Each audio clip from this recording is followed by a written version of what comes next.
We're going to move on, though, into a different kind of situation, not with a coach, but more with a player transferring, as the Baylor Bears are not only officially losing Jarrett Stidham, but he is going to be the quarterback of the Auburn Tigers, a team where this year, Brandon, we talked about the Tigers and the one position they were missing. Well, in my mind, the one position they were missing was a quarterback, and they seem to now have that with Jarrett Stidham. Well, I think that that's a really big addition for Auburn. I think that is huge, because what we saw Stidham do in a Baylor uniform, and if he can avoid injury, and he's got to avoid injury, I think he can be something very good at Auburn. And, Auburn, in the last year and a half, they've had some pretty decent quarterback play and then some very, very rocky quarterback play. So what they're looking for is they're looking for someone consistent. And that's, I think, what they will get with Jarrett Stidham as the starter there. If he indeed is the starter, I would almost bet that he is. I don't think he goes there if he's not going to be. But, I mean, we saw they've had Sean White. They've had Jeremy Johnson. And Stidham, I think, is the guy who can be the guy they've been looking for. I think, again, you look at his numbers that he had at Baylor. While healthy, Stidham was good. Stidham was, I thought, pretty darn good for the Baylor Bears. In 2015, he had 1,265 yards, a completion percentage of 68.8, where I'll take that each and every day, and more importantly, a 12-2 touchdown to interception ratio that simples down to 6-1. And I think that's huge, because when you're looking at who you're going to go against, Auburn, you're going to go against Alabama. That's going to be your big game. Alabama is your big game. You got a lot of really good games on the schedule, but Alabama's your big one. That's the Iron Bowl. That's all that game always has a lot of momentum. It has a lot surrounding it. And a big reason why you could win is if you don't turn the football over, because that's what Alabama is made to do. Get turnovers, force turnovers, and put up points based off their turnovers. So if you can secure the football, even if that means playing a little bit more conservatively, but you don't turn the football over, you have that much more of a chance to beat Alabama. If they don't get any turnovers, that means you're placing it all on their offense, which, while good, we've seen Jalen Hurts turn the football over a couple of times. We've seen that this year, but his defense has helped him out, and he's made big plays. But if Auburn then can put it all together, get some defensive stops, I mean, I'm looking way out into the future right here. But I'm saying that he could just bring a whole new aspect to them because of what he brings and what his game brings. Now, he's been in the Big 12. The beast of zero defense and all offense. And now he's going to the and now conference he's with going some defense. To a conference where, oh my goodness, it is balanced. So I think that him coming from a very offensive conference, he goes to a team where at times, and I'm not even saying this past year, I'm saying mainly actually I would say maybe the beginning of 2016 and then 2015 at times, Auburn wasn't putting up points. And I think that that's what Stidham might be able to bring to them, is consistency at the quarterback position and a guy who will be able to help them put points on the board against the good teams.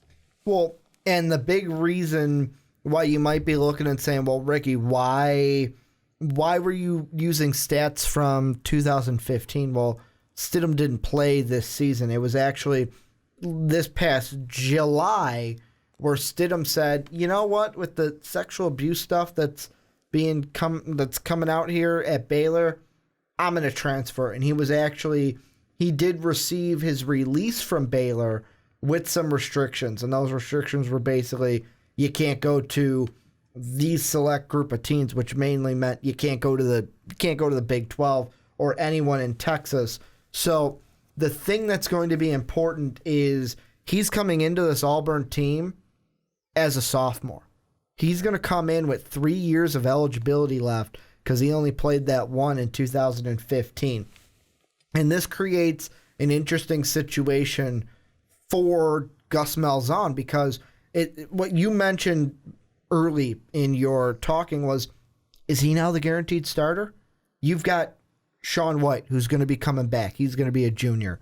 You've got John Franklin III coming back. He's going to be a senior. Then you also have Jeremy Johnson leave, so that's where Stidham takes his spot. So basically you have Stidham, who if he started, he'd be the young guy getting the start over the junior and the senior. To me, I think right now nobody has the job, of course, and in the spring it's going to be who can win the job. I think Stidham can win the job. And the reason why I say that is Sean White, to me, I just don't think he's got the stuff to beat Jarrett Stidham. Stidham has done it at a high level with Baylor. And to me, John Franklin III, I look at this kid and you might be saying, well, Ricky, where does that name ring a bell? Last Chance U, that's where it rings a bell. He was the quarterback for that first season on Netflix. He just seems like a kid to me where it's like, you've got all the talent in the world, but you can never get it to click. You can just never get it to click. I saw it when I was watching Last Chance U. I saw it last year at Auburn. I think Jarrett Stidham's going to walk in the spring, win this job, and Auburn is going to be playoff contenders next season. We're going to be talking about them playoff time. And Ricky, one thing that I wanted to bring up in regards to what I was talking about with the different point totals and the fact that they were unable to score, a decent amount of points when it mattered. Game 1, they only score 13 points against Clemson. They hold them to 19. You get to score some points in that game. You force Clemson to have to keep up with you then, and then you're starting to, do something. Texas A&M, you only score 16 points and you lose. LSU, you win, but you only score 18 points. Let's see, Vandy, you only score 23, you win. Georgia, you lose because you only score 7. In Alabama, you lose, you only score 12. So you put a consistent quarterback there, a guy who can stay healthy. If he can, Stidham, I think you take 2 or 3 of those games, we may see wins this next season. Well, and another thing you got to look at is the schedule for next season. Your non-conference games, you got one tough one. That's the Clemson game. Other than Clemson, you're playing Georgia Southern and Mercer. With Stidham at quarterback, you could win those 2 games. The big thing about Clemson, guess what? It is at Clemson this year. And then when you look at the SEC schedule for the Tigers next year, you guys got some favorable ones. You play Ole Miss at home, an Ole Miss team that's going to be also without Chad Kelly. You play Alabama at home, the Iron Bowl's at home. Georgia is at home. However, you've got, to me, it's a 4-week stretch with 3 games that is going to be crucial next season, and we're going to be talking about this when we look at Auburn. At LSU on October 14th, at Arkansas on the 21st, you get the bye, and then you're at Kyle Field on the 4th.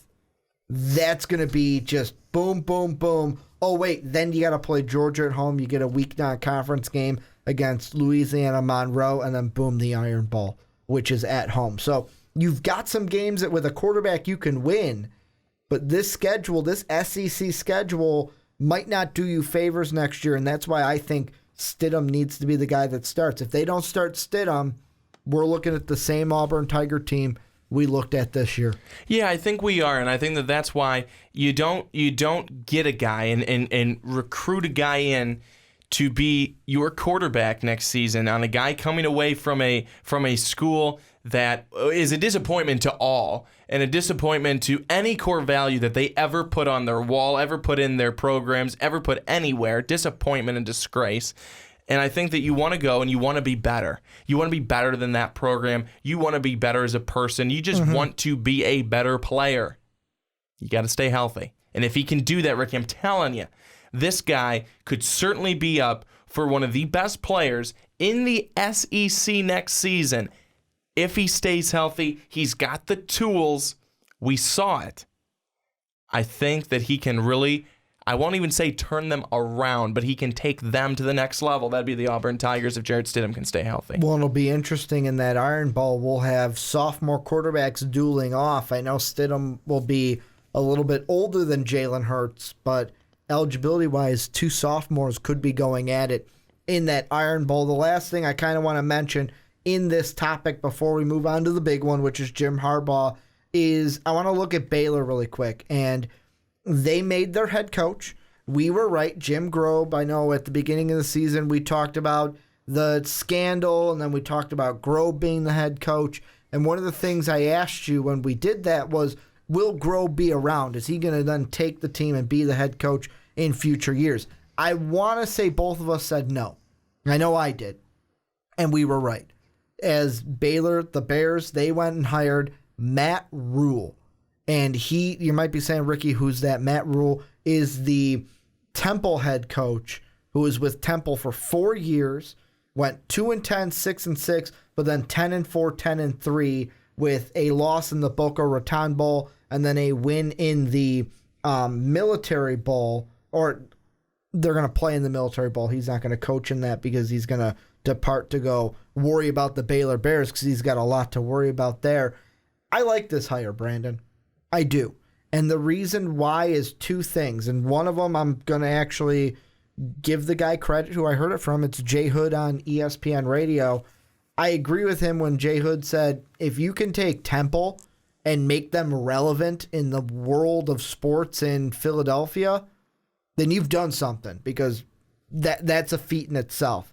If his accomplishment there, and then also the kind of offense he runs, he's a pro-style guy, which is going to be kind of a change for Baylor. They're a team that in the past has aired it out, 5 wide, let's go deep, and this is going to be kind of a little bit of a change in philosophy, it could be, as they go more towards a pro-style offense, which could be interesting in the Big 12. What did you think when Matt Rule was named the head coach of the Baylor Bears? Did you have any reaction to it? I thought, thank goodness it's not that one guy. What, Art Briles? Yeah. Because they were talking about bringing him back. Well, yeah. They weren't, but couldn't even think of his name. Back. Such a nobody. He was in the running for the Houston job too, apparently. Yeah, I understand that, and I think that, okay, you're hopefully you're just going for him, but on his coaching strictly, and I get it. Everyone deserves a second chance and things like that, but we beat that horse to death over the summer. Place. But it's no. But even going forward, yeah, at Houston, anywhere, because with that. You not only bring a coaching style, you bring a philosophy. Mm-hmm. If your philosophy is, I'll let my players get away with whatever they want and brush it aside because I need them to win, that is not good. You bring that culture with you. Exactly. And I think that the Matt Rule hire is going to be good for Baylor. They need a new guy who hopefully brings in a completely new staff, because talking with, I wish I was talking with Mike and Mike, listening yeah, you to listen Mike to them and Mike a lot on your commute to work. Yes, I do. But listening to Mike and Mike, Greeny had a great comment. You have to come in. You cannot keep anybody on that staff. You can't keep anybody of the Art Briles era. Nobody. One of the guys includes his son as the offensive coordinator. You can't do any of that. There's going to be... because there's still going to be hurt feelings. There's still going to be bad blood.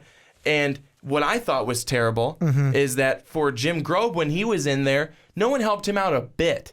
His staff went rogue. His staff went and did bad things, said things behind his back, all this stuff.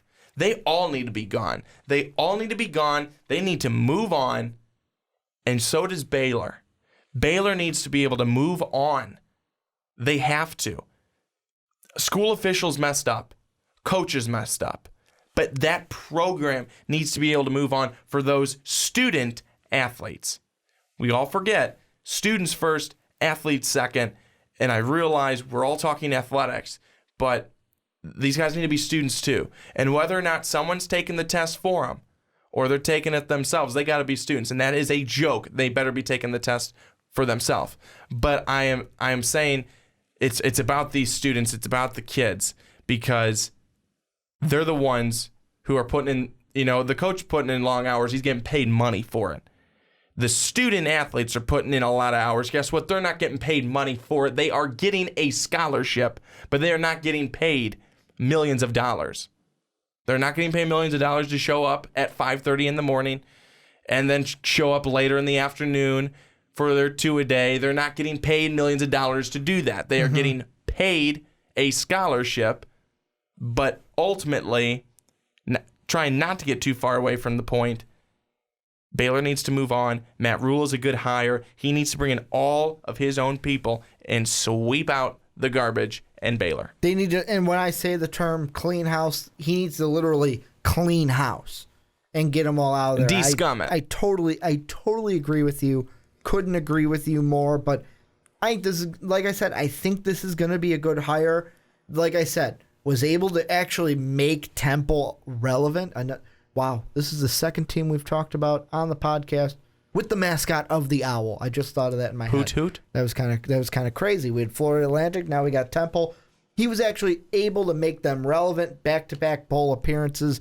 We'll see if they can get a win without him, but I hope Matt Rule can get something done with Baylor and turn that around, because it would be nice to see a pro-style offense in the Big 12.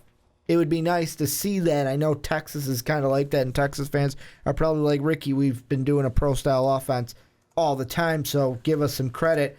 You guys let us know, though, what you guys think of Jarrett Stidham transferring to Auburn, the hire of Mike Rule at Baylor, the whole situation, Baylor, Auburn. Let us know down below in the comment section.